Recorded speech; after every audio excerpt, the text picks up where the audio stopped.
ମା ଆମେ ଆଲୋଚନା କରିବା ମାତୃ ରଚନାବଳୀ ଭାଗ 10 ଜ୍ଞାନ 474 475। ଜ୍ଞାନ 474 ରେ ପ୍ରଭୁ ଲେଖୁଛନ୍ତି ଶାଶ୍ୱତ ନର୍କକୁ ଏକ ଔଚିତ୍ୟ ପ୍ରଦାନ କରିଥିବା କାଲଭିନ୍ ପରମେଶ୍ୱରଙ୍କର ପରିଚୟ ପାଇନଥିଲେ, ମାତ୍ର ପରମେଶ୍ୱରଙ୍କର ଏକ ଭୟଙ୍କର ମୁଖାକୁ ହିଁ ତାଙ୍କର ଶାଶ୍ୱତ ସତ୍ୟ ରୂପେ ଦର୍ଶାଇଥିଲେ। ଯଦି ପ୍ରକୃତରେ ଏକ ଅସୀମ ନର୍କ ରାଜ୍ୟ ରହିଥାନ୍ତା, ତେବେ ତାହା କେବଳ ଏକ ଅସୀମ ଉଲ୍ଲାସର ସ୍ଥାନ ହିଁ ହୋଇଥାନ୍ତା, କାରଣ ପରମେଶ୍ୱର ହେଉଛନ୍ତି ଆନନ୍ଦ ସ୍ୱରୂପ ଏବଂ ତାଙ୍କର ସେହି ଆନନ୍ଦର ଶାଶ୍ୱତତା ବ୍ୟତୀତ ଆଉ ଅନ୍ୟ କୌଣସି ଶାଶ୍ୱତତା ଆଦୌ କେଉଁଠି ହେଲେ ନାହିଁ। ଏଠି ଖ୍ରୀଷ୍ଟିନିଟିର ଯୋଉ ଜନ୍ କାଲଭିନ୍ ତାଙ୍କ କଥାକୁ ବର୍ଣ୍ଣନା କରୁଛନ୍ତି ପ୍ରଭୁ, ଯେ ପ୍ରକୃତରେ ଜନ୍ କାଲଭିନ୍ ଖ୍ରୀଷ୍ଟିନିଟିର ସେ ଯୋଉ ହେଲ୍ ବା ନର୍କ କଥା ବର୍ଣ୍ଣନା କରିଛନ୍ତି, ସିଏ କହୁଛନ୍ତି ସେଟା ହେଉଛି ପରମେଶ୍ୱରଙ୍କ ଦ୍ୱାରା ରଚିତ ଏକ ସ୍ଥାନ, ଯୋଉଠିକି souls are eternally damned, ମାନେ ଆପଣ କୁହନ୍ତୁ ଯେ କଷ୍ଟ ଯନ୍ତ୍ରଣା ଏଭରଲାଷ୍ଟିଂ ପନିଶମେଣ୍ଟ, ମାନେ ସବୁବେଳେ ସେଠି ଯନ୍ତ୍ରଣା ପାଉଥିବେ। ପ୍ରକୃତରେ ପ୍ରଭୁ ଏଠି କହୁଛନ୍ତି ଯେ ସିଏ ଭଗବାନଙ୍କର ଯୋଉ ମୁଖାଟାକୁ ଧରିଛନ୍ତି, ବିକୃତ ମୁଖାକୁ ଧରି ତାକୁ କହୁଛନ୍ତି ଶାଶ୍ୱତ ସତ୍ୟ। କାରଣ ଯଦି ଆମେ ଦେଖିବା ଯିଏ ସୃଷ୍ଟି କରିଛନ୍ତି, ଯିଏ ସବୁ ଶକ୍ତିର ଆଧାର, ତାଙ୍କର କଣ କେବଳ ରାଜ୍ୟ ହେଉଛି ପରମେଶ୍ୱରଙ୍କର ରାଜ୍ୟ ହେଉଛି ପନିଶମେଣ୍ଟର ରାଜ୍ୟ? ପ୍ରଭୁ କହୁଛନ୍ତି ଯଦି ସେମିତି କିଛି ନର୍କ ରାଜ୍ୟ ରହିଥାନ୍ତା, ତମେ ନାଁ ଦେଇପାର ଅସୀମ ନର୍କ ରାଜ୍ୟ, କିନ୍ତୁ ସେଇଟା ଅସୀମ ଉଲ୍ଲାସର ହିଁ ସ୍ଥାନ ହେଇଥାନ୍ତା। କାରଣ ଯିଏ ସଚିତ୍ ଆନନ୍ଦର ହଉଛନ୍ତି ସ୍ୱରୂପ, ସ୍ରଷ୍ଟା ସୃଷ୍ଟିକର୍ତ୍ତା, ତାଙ୍କ ଭିତରେ ଯଦି ବି ପନିଶମେଣ୍ଟ କିଛି ରହିଲା, ଯଦି ବି, କାହିଁକିନା ବାରମ୍ବାର ଆମେ ଏପର୍ଯ୍ୟନ୍ତ ଆଲୋଚନା କରି ଆସୁଛନ୍ତି ଯେ ପରମେଶ୍ୱର କେବେ କାହାକୁ ପନିଶମେଣ୍ଟ ଦେଉନାହାନ୍ତି। ଯିଏ ବି ଯୋଉ ଦଣ୍ଡ ସ୍ୱରୂପ ବା ଯନ୍ତ୍ରଣା ଯୋଉ ପାଉଛି, ସେ ହେଉଛି ତାର ନିଜକୁ ଯେତେବେଳେ ସେହି ପରମଙ୍କ ପାଖରୁ ନିଜକୁ ଦୂରେଇ ରଖୁଛି, ସେତେବେଳେ ସେ ଯନ୍ତ୍ରଣା ଅନୁଭବ କରୁଛି। ପଢିବା ତାପରେ ଦାନ୍ତେଙ୍କ ବିଷୟରେ ଯେତେ ବର୍ଣ୍ଣନା ରହିଛି ତାପରେ ଆମେ ଦେଖିବା। ତେଣୁ ଏଠି କହୁଛନ୍ତି କାଲଭିନ୍ ନିଜେ, ଯିଏକି ପରମେଶ୍ୱରଙ୍କର ରୂପ ସେ ଦର୍ଶନ ପାଇନାହାନ୍ତି, ପରିଚୟ ପାଇନାହାନ୍ତି, ତେଣୁ ସେ ତାଙ୍କୁ ଏକ ଦଣ୍ଡ, ମାନେ ଯେମିତି ଅସୀମ ଦଣ୍ଡଯୁକ୍ତ ବା ନର୍କ, ଯୋଉଠି ଯନ୍ତ୍ରଣା ହିଁ ଯନ୍ତ୍ରଣା, ତାର ପରମେଶ୍ୱର ବୋଲି ସେ କଳନା କଳ୍ପନା କରିଛନ୍ତି। ଯଦି ସେତେବେଳକାର ସମୟ ଦେଖାଯାଏ, ସେ 1509 ରୁ 1564 ସମୟରେ ସେ ହେଉଛନ୍ତି ଜନ୍ କାଲଭିନ୍। ସେ ସମୟରେ ଦେଖାଯାଏ ପ୍ରାୟତଃ ଯୋଉ ସାମ୍ରାଜ୍ୟ ବିସ୍ତାର ଏବଂ ନିଜକୁ ପ୍ରତିଷ୍ଠିତ କରିବା ପାଇଁ ସେତେବେଳେ ଖ୍ରୀଷ୍ଟିନିଟିର ଏକ ଯେମିତି କୁହନ୍ତି ଗୋଷ୍ଠୀ, ସେମାନେ କଣ କରୁଥିଲେ, ଲୋକଙ୍କୁ ଡରେଇ ରଖିବା ପାଇଁ, ତାଙ୍କର କବଳିତ କରି ରଖିବା ପାଇଁ ବୋଧହୁଏ ସେହି ପ୍ରକାରର ଏକ ମିଥ୍ୟା କଳ୍ପନା ଲୋକଙ୍କ ପାଖରେ ଆଣି ରଖିଛନ୍ତି। ଅସୀମ ନର୍କ ରାଜ୍ୟର କଳ୍ପନା ରଖିଛନ୍ତି, ଯଦ୍ୱାରା ଲୋକେ ଭୟଭୀତ ହେଇକି ରହିବେ ବୋଲି। ଶ୍ରୀଅରବିନ୍ଦ ଆକୁ ସ୍ପଷ୍ଟ ଭାବେ କହିଦେଉଛନ୍ତି ଯେ ଏଇଟା ପରମେଶ୍ୱରଙ୍କର ଆଦୌ ପରିଚୟ ନୁହେଁ, ଏବଂ ଏପରିକି ଏଇ ଯୋଉ ଭୟଙ୍କର ମୁଖା କହୁଛନ୍ତି, ଏଟା ଭୟଙ୍କର ମୁଖା, ମାନେ ଖାଲି ମୁଖା ବାଲା କହିଥାନ୍ତେ, ତାକୁ କହିଲେ ଭୟଙ୍କର ମୁଖା, ତା ମାନେ ଆକ୍ଚୁଆଲି ମୁଖା ବି ତାଙ୍କର ରୂପ ବି ନୁହଁ, ମାନେ ମୁଖା ବି ନୁହଁ, ଇଏ ହେଉଛି ତାଙ୍କର କଳ୍ପନା ମାତ୍ର। ଏହା କେବେ ବି ପରମେଶ୍ୱରଙ୍କ ସ୍ୱରୂପ ନୁହଁ। ଯଦି ପରମେଶ୍ୱରଙ୍କର କୌଣସି ବି ରାଜ୍ୟ ରହିଥାଏ, ସିଏ ହେଉଛନ୍ତି ଆନନ୍ଦର ସ୍ୱରୂପ।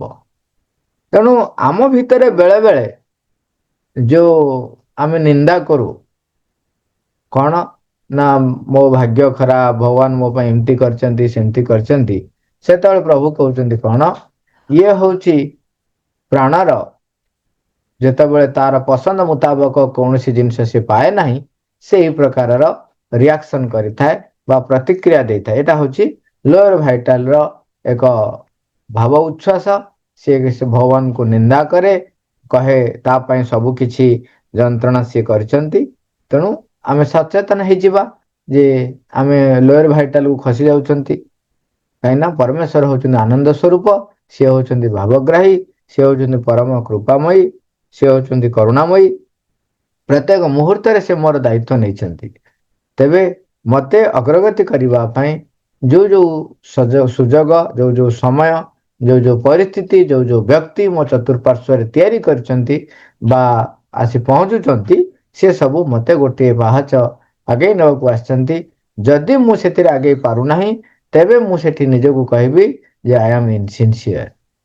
ମୋର ମାଙ୍କ ପ୍ରତି ବିଶ୍ୱାସ ନିର୍ଭରତା କମିଯାଇଛି, ଯଦ୍ୱାରା ମୁଁ ଚିହ୍ନି ପାରୁନାହିଁ। ଜ୍ଞାନ 475। ପ୍ରଭୁ ଲେଖୁଛନ୍ତି, ପରମେଶ୍ୱରଙ୍କର ପରିପୂର୍ଣ୍ଣ ପ୍ରେମ ହିଁ ଶାଶ୍ୱତ ନରକର ସୃଷ୍ଟି କରିଛି ବୋଲି ଯେତେବେଳେ ଦାନ୍ତେ କହିଥିଲେ, ସେତେବେଳେ ସିଏ ପ୍ରକୃତରେ ଯେତିକି ଜାଣିଥିଲେ ତାଠାରୁ ଅଧିକ ପ୍ରଜ୍ଞାପୂର୍ଣ୍ଣ ଭାବରେ କଥାଟିକୁ ଲେଖିଥିଲେ। କାରଣ ଆକସ୍ମିକ ଭାବରେ ଦୃଷ୍ଟି ପକାଇ ମୁଁ ବେଳେବେଳେ ଏପରି ଭାବିଛି ଯେ ଏପରି ଏକ ନରକ ରହିଛି ଯେଉଁଠାରେ କି ଆମର ଆତ୍ମା ଯୁଗ ଯୁଗ ଧରି ଏକ ଅସହନୀୟ ଦିବ୍ୟ ଉଲ୍ଲାସ ସହ୍ୟ କରିଛନ୍ତି ଏବଂ ସତେଅବା କାନ୍ତ ଓ ଭୀମ ରୁଦ୍ରଙ୍କର ପୂର୍ଣ୍ଣ ଆଲିଙ୍ଗନ ମଧ୍ୟରେ ଅବସ୍ଥାନ କରିଛନ୍ତି। ଆଉ ଥରେ ଦେଖିବା, ପ୍ରଭୁ ଲେଖୁଛନ୍ତି କ'ଣ? ପରମେଶ୍ୱରଙ୍କର ପରିପୂର୍ଣ୍ଣ ପ୍ରେମ ହିଁ ଶାଶ୍ୱତ ନରକର ସୃଷ୍ଟି କରିଛି ବୋଲି ଯେତେବେଳେ ଦାନ୍ତେ କହିଥିଲେ, ସେତେବେଳେ ସିଏ ପ୍ରକୃତରେ ଯେତିକି ଜାଣିଥିଲେ ତାଠାରୁ ଅଧିକ ପ୍ରଜ୍ଞାପୂର୍ଣ୍ଣ ଭାବରେ କଥାଟିକୁ ଲେଖିଥିଲେ। ବେଳେବେଳେ କବିମାନଙ୍କର ଏକ ନିଜସ୍ୱ ପ୍ରତିଭାକୁ ସେମାନେ ଯେତେବେଳେ ପରିପ୍ରକାଶ କରନ୍ତି, ତାଙ୍କର କାବ୍ୟିକ ଭାବରେ, କାବ୍ୟିକ ଢଙ୍ଗରେ ଟିକେ ବଢ଼େଇକି ଚଢ଼େଇ ବା ତାକୁ କୁହନ୍ତି ମହିମା ମଣ୍ଡିତ କରି ଲେଖନ୍ତି। ଏଇଟା ଆମେ ବି ଦେଖିଥିବା ବି ସାଧାରଣ ମଣିଷ ହିସାବରେ ଯୋଉ ବ୍ୟକ୍ତିମାନେ ଗୋଟେ କଥା କହିବାକୁ ଯିବେ ତାକୁ ଟିକେ ବନେଇ ଚୁନେଇକିରି ଏମିତି ଟିକେ କହିବେ, ହଁ ରସଗୋଲାଟା ଏଡ଼ିକି ଟିକେ ହେଇଥିବ, ସେ ଏମିତି ବର୍ଣ୍ଣନା କରିବେ ଯିଏ ଶୁଣିବ ସେ ଭାବିବ ଗୋଟେ ଏଡ଼େ ବଡ଼ଟା ବୋଧେ ଗୋଟେ ରସଗୋଲାଟା।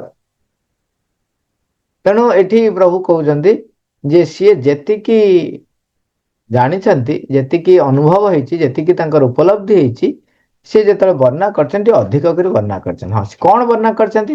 ଦାନ୍ତେ ଏଠି କହୁଛନ୍ତି ଯେ ଏଇ ଯୋଉ ନର୍କ ବା ଏଇ ଯୋଉ ଯନ୍ତ୍ରଣା ରହିଛି, ଇଏ ହଉଛି କ'ଣ ନା ଯେତେବେଳେ ଅଧିକ ପ୍ରଜ୍ଞା ବା ଅଧିକ ଶକ୍ତିର ଯେତେବେଳେ ମୁଁ ସଂସ୍ପର୍ଶରେ ଆସୁଛି, ସେତେବେଳେ ମୁଁ ଯେହେତୁ ତାକୁ ସହ୍ୟ କରିପାରୁନାହିଁ, ତେଣୁ ମୋତେ ସେଗୁଡ଼ାକ ଯନ୍ତ୍ରଣା ଦେଉଛି ବା ନର୍କର ଅନୁଭବ ମୋତେ ଦେଉଛି।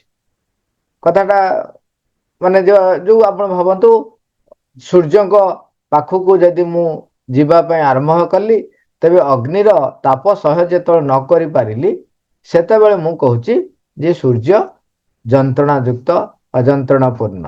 ସେଇଭଳିଆ କଥା ଏଠି ସେ କହୁଛନ୍ତି, ତାଙ୍କ ଭାଷାରେ ଦାନ୍ତେ ଯୋଉଟା କହୁଛନ୍ତି ଯେ ପରମେଶ୍ୱରଙ୍କର ବା ସେଇ ଶାଶ୍ୱତ ଯିଏ ଚିରନ୍ତନ, ତାଙ୍କର ପ୍ରଗାଢ଼ତାରେ ଆମେ ସହ୍ୟ କରିପାରୁନା, ତେଣୁ ସେତେବେଳେ ସେଟା ଯନ୍ତ୍ରଣା ବୋଲି ଆମକୁ ଅନୁଭୂତ ହୁଏ।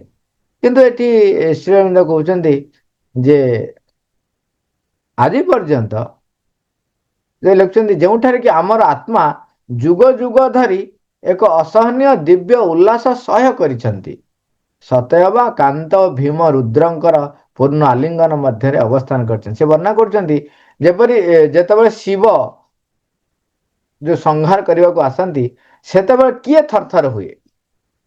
କିଏ ଥରଥର ହୁଏ? ସମସ୍ତେ ଥରଥର ହୁଅନ୍ତି ନାହିଁ, ସମସ୍ତଙ୍କ ପାଇଁ ସେ ଅସହ୍ୟ ହୁଅନ୍ତି ନାହିଁ। ଏଠି ଦାନ୍ତେ କହୁଛନ୍ତି ଯେ ଏଇଟା ସମସ୍ତଙ୍କ ପାଇଁ ଅସହ୍ୟ। ତାମାନେ ଆମର ସୀମିତତାଟାକୁ ଦାନ୍ତେ କହୁଛନ୍ତି। ଦାନ୍ତେ କହୁଛନ୍ତି ଯେ ମନୁଷ୍ୟ ସେଇ ଯୋଉ ପରମଙ୍କର ଯୋଉ ସ୍ଥିତି ତାହା ସେ ପ୍ରାପ୍ତ କରିପାରିବ ନାହିଁ, ତେଣୁ ସେ ଅସହ୍ୟ ଯନ୍ତ୍ରଣା ସବୁବେଳେ ଭୋଗୁଥିବ। କିନ୍ତୁ ଏଠି ପ୍ରଭୁ କହୁଛନ୍ତି ଯେତେବେଳେ ଭୀମ ରୁଦ୍ର ରୂପ ବା ରୁଦ୍ର ଯେତେବେଳେ ବା ଶିବ ଯେତେବେଳେ ସଂହାର କରିବା ପାଇଁ ତାଙ୍କର ଭୀମ ରୂପ ଗ୍ରହଣ କରନ୍ତି, ସେତେବେଳେ କୋଉମାନେ ସେଥିରେ ଆତଙ୍କିତ ହୁଅନ୍ତି? ନା ଯୋଉମାନେ ଅସତ୍ୟ ଅଧର୍ମ ର ପଥରେ ସେମାନେ ପଥିକ ହେଇଥାନ୍ତି ବା ଚାଲିଥାନ୍ତି, ସେମାନେ ତାକୁ ସହ୍ୟ କରିପାରନ୍ତି ନାହିଁ। କିନ୍ତୁ ଯୋଉମାନେ ପରମଙ୍କୁ ଧରି ବା ପରମଙ୍କ ପ୍ରେୟସୀ ବା ପରମଙ୍କ ଆଡ଼କୁ ଜିଜ୍ଞାସୁ ଭାବରେ ବି ଚେଷ୍ଟା କରୁଥାନ୍ତି ପ୍ରୟାସୀ ଉଭୟ ପ୍ରୟାସୀ ଏବଂ ପ୍ରେୟସୀ ଉଭୟ ସେମାନେ ବା ସେମାନଙ୍କ ପାଇଁ ରୁଦ୍ରଙ୍କର ସେ ଯେଉଁ ଶିବଙ୍କର ଯେଉଁ ରୁଦ୍ର ରୂପ ତାହା ଶାନ୍ତ କମନୀୟ ଏବଂ ସୁରକ୍ଷା ବଳୟ ଭଳି ତାଙ୍କୁ ଅନୁଭୂତ ହୁଏ।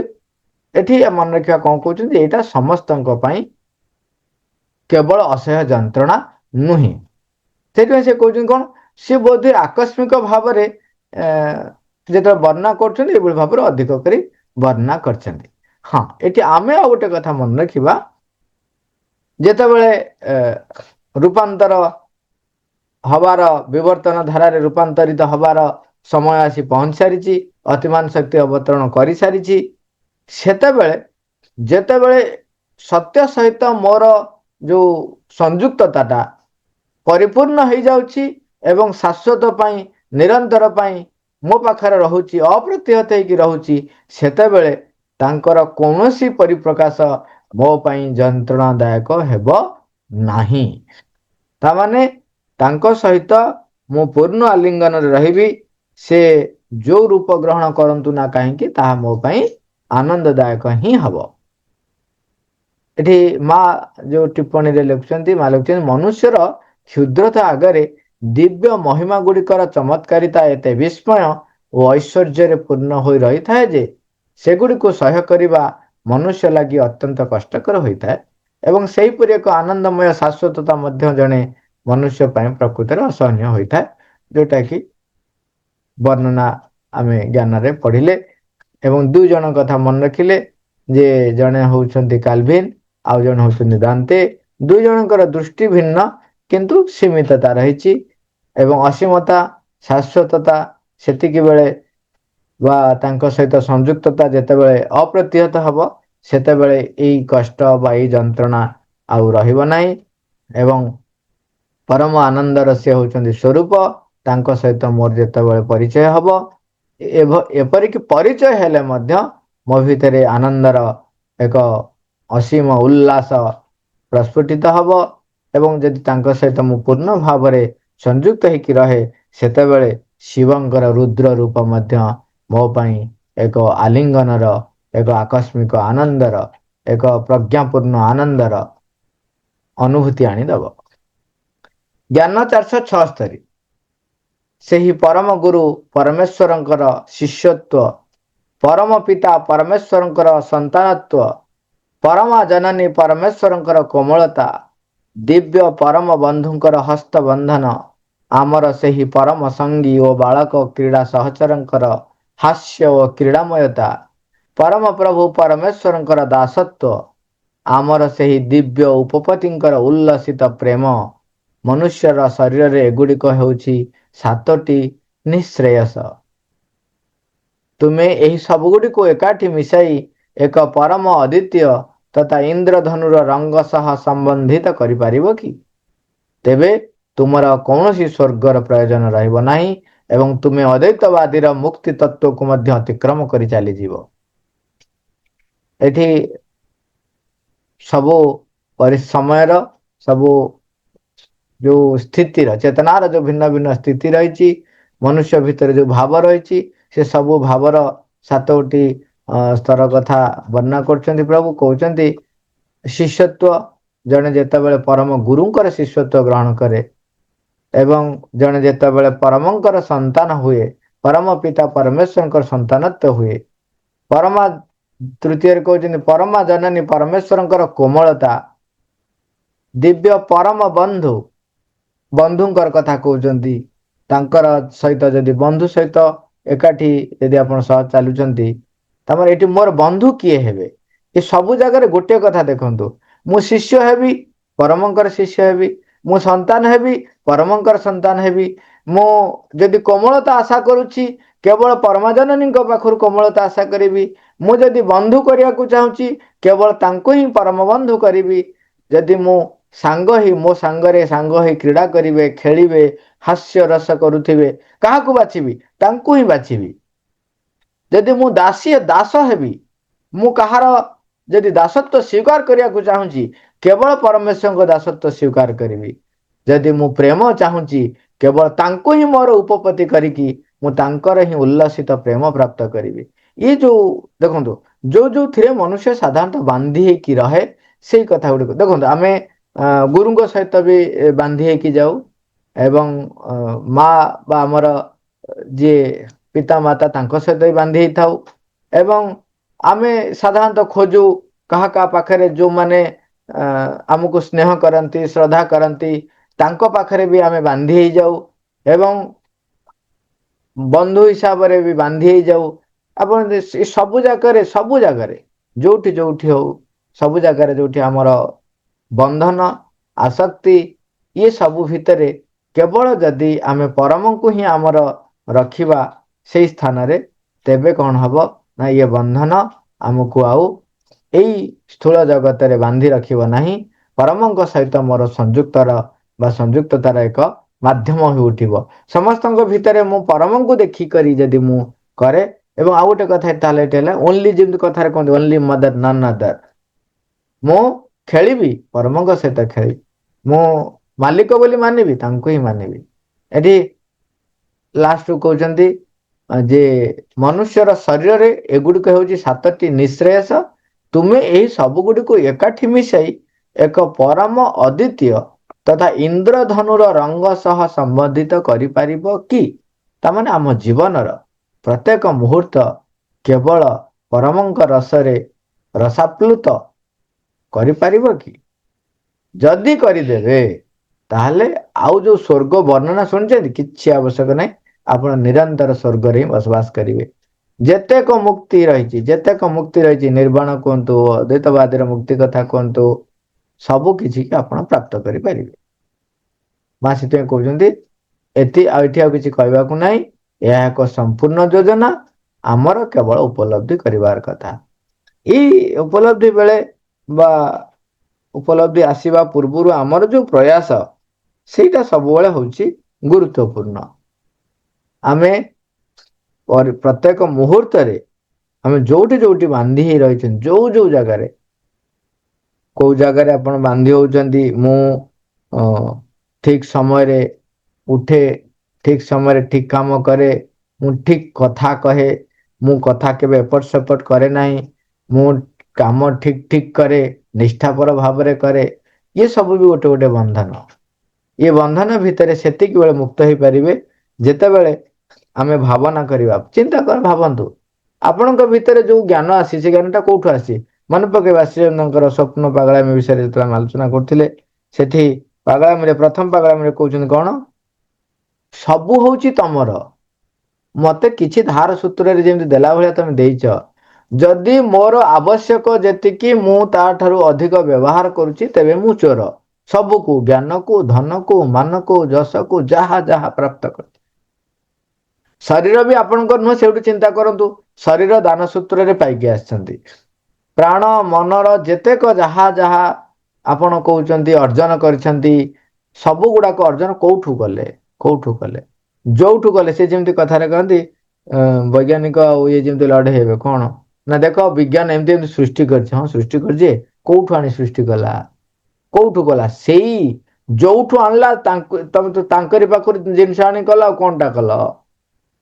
ବର୍ତ୍ତମାନ ତମେ ସୃଷ୍ଟି କରୁଛ ଆବିଷ୍କାର କରୁଛ ଉଦ୍ଭାବନ କରୁଛ ଯାହା ଯାହା କହୁଛ କୋଉଠୁ କରୁଛ ସିଏ ଅଲରେଡି କରିଛନ୍ତି ସେଇଠୁ ତମେ ଦେଖୁଛ ସେଇଠୁ ତମେ ଆବିଷ୍କାର କରୁଛ ସେଇଠି ନୂତନତ୍ଵ ବୋଲି ଦେଖାଉଛ କିନ୍ତୁ ସବୁ ହଉଛି ତାଙ୍କରି ଜ୍ଞାନ ତାଙ୍କରି ସବୁ ତାଙ୍କରି।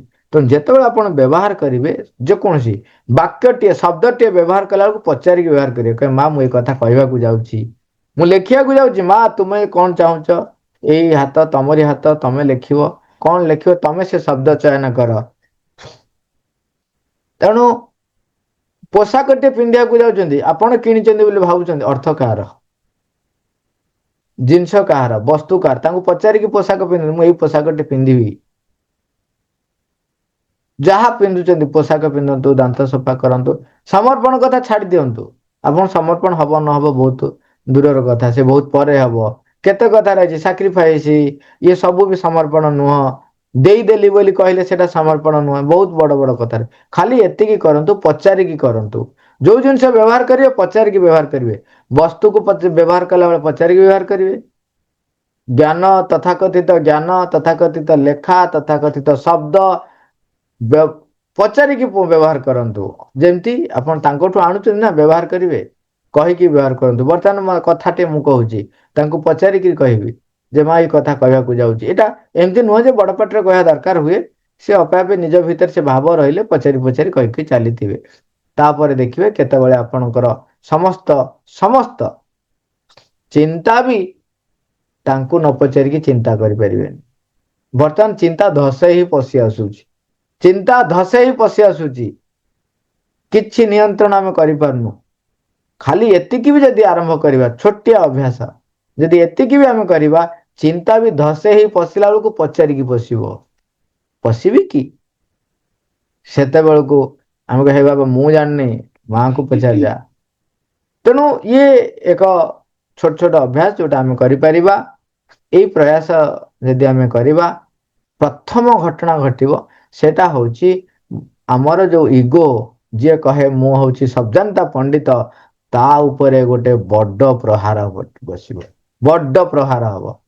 ଯେମିତି ସ୍ଲୋ ପଏଜନ ଭଳିଆ ସେ ତାକୁ ଏଡେ ବଡ ପ୍ରହାର, ଯୋଉ ଛୋଟିଆ ପ୍ରହାରଟେ ହେଲା ଲାଗୁନି, ଛୋଟିଆ ବଡଟା ନା ଲାଗୁନି, କିନ୍ତୁ ଏଇଟା ବଡ ପ୍ରହାର, ସ୍ଲୋ ପଏଜନ ଷ୍ଟାର୍ଟ ହେଇଗଲା।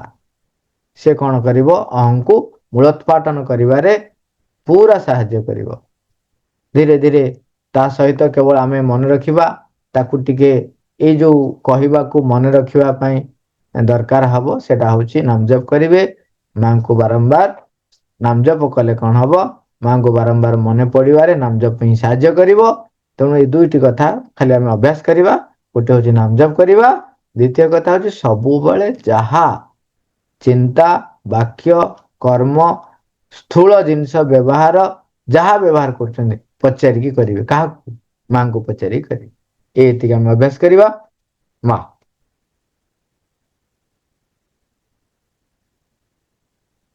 ଆଉ କିଛି?